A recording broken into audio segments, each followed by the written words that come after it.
Cette campagne de vaccination permettra à coup sûr d'immuniser une frange importante de la population de notre pays contre la maladie qui, depuis mars 2020, ne cesse de faire des victimes.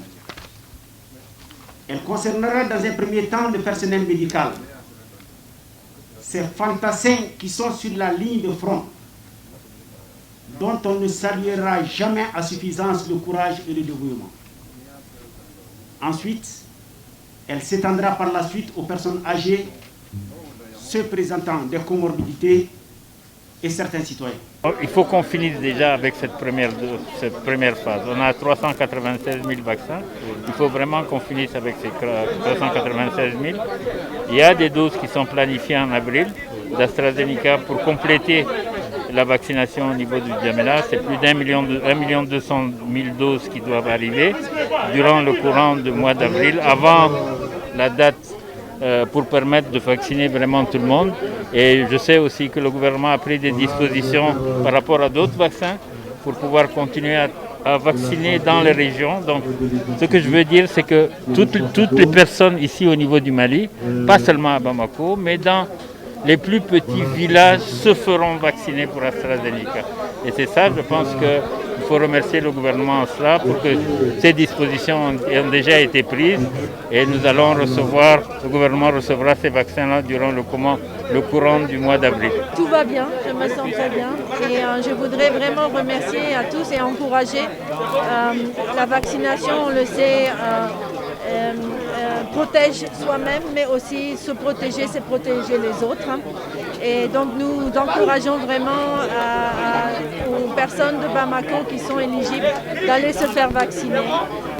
J'ai observé les techniques de vaccination, vous savez, c'est un vaccin, une seringue, et le personnel est formé et la vaccination se passe dans des très bonnes conditions. Donc voilà, c'est un moment important, historique, donc en solidarité. Au Mali, nous avons reçu la première dose de vaccin aujourd'hui. Nous venons de recevoir notre première dose qui est rassurant. Donc, comme vous l'avez vu, le fait que déjà la première à se faire vacciner, c'est Madame la ministre de la Santé et du Développement social, qui a été suivie du représentant de l'OMS et de l'UNICEF aussi, qui se sont tous fait vacciner. Donc cela doit être une preuve pour tout Malien de savoir que réellement ce vaccin est là.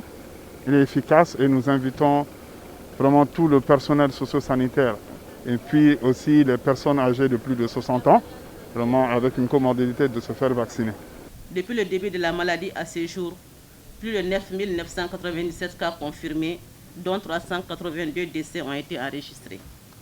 Face à cette situation, une initiative mondiale de prévention par la vaccination a été adoptée par les partenaires de l'AMC COVAX pour faciliter l'accès aux vaccins contre la maladie à coronavirus.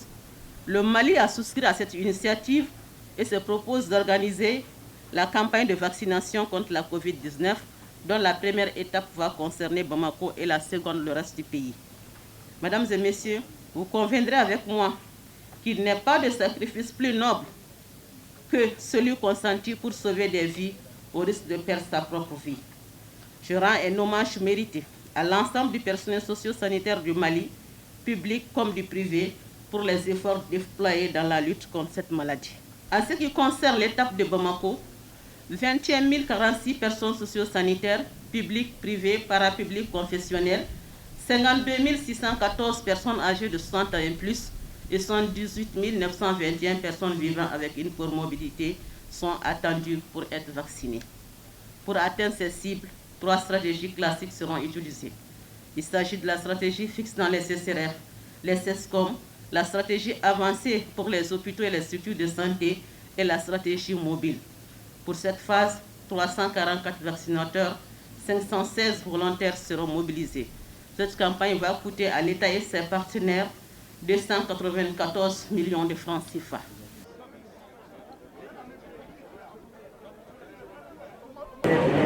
Numéro de téléphone 66